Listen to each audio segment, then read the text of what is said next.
What I'm talking about here is what I call the groundswell. It's when people get what they need from each other because of these social technologies, enable them to find each other now.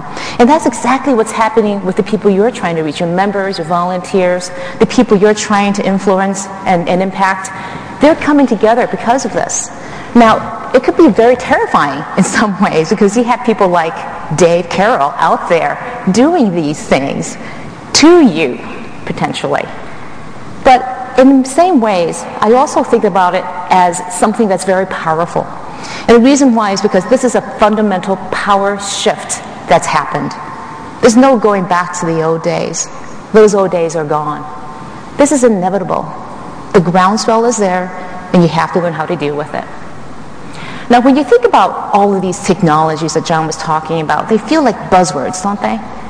They feel like Facebook, Twitter, friend feed, and I guarantee you a year from now when you come back, there will be a whole new slew of them. What I want to tell you today is that those technologies, that's not what this is about. This is about relationships.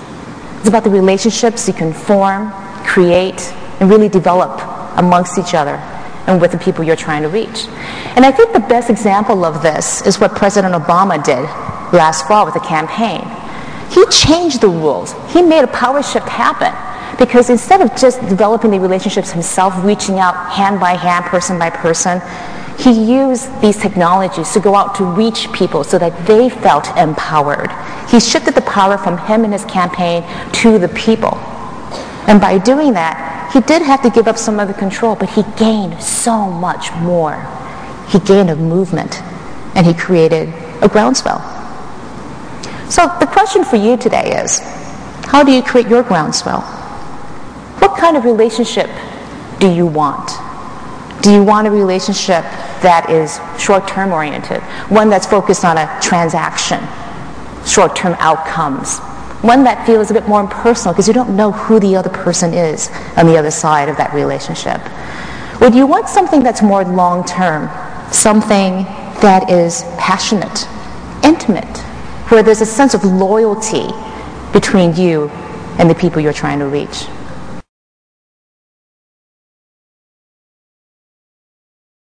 I call it the engagement pyramid. And the pyramid, as you can see over here, it's different levels of people in the way they engage with you potentially as an association. At the very bottom are people who I call watchers. They're on the sidelines. They're looking at all this content you're creating, sometimes on your site, sometimes on blogs, sometimes on other sites like Facebook, or even the content that your members are creating. And they're watching it, but they're not actively participating. But that's the first level. The very next level after that is the simple act of sharing. They may have found the information so valuable that they think, hey, I know somebody over here in my group, in my organization, who could really benefit from this too. Or they share it to a general community, for example, on Dig or on Facebook. One level above that are people who are commenting.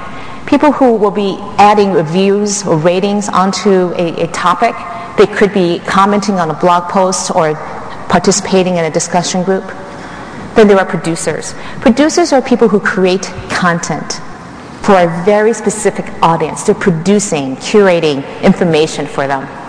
And at the very top are curators. Again, a very special role. They're actually running the communities, looking at all the content being produced, deciding what's relevant, what's not.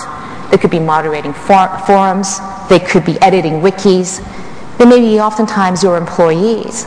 But I think in the deepest levels of engagement, they're your most passionate member association volunteers.